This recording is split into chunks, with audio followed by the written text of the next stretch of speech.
Satan est le père du mensonge. Jean 8, 44.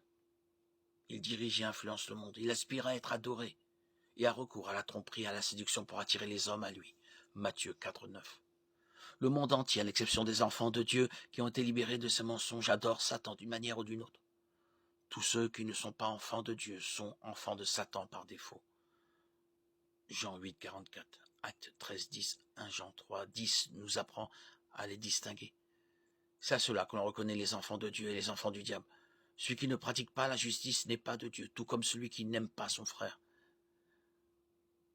Jacques 4, 4 explique que l'ami du monde est l'ennemi de Dieu.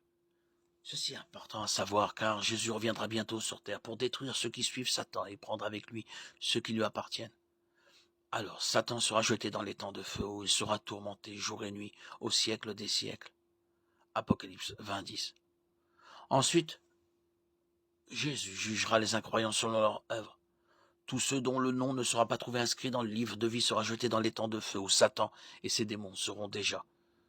Apocalypse 20, 13. L'enfer et la mort seront également jetés dans les temps de feu. Apocalypse 20, 14.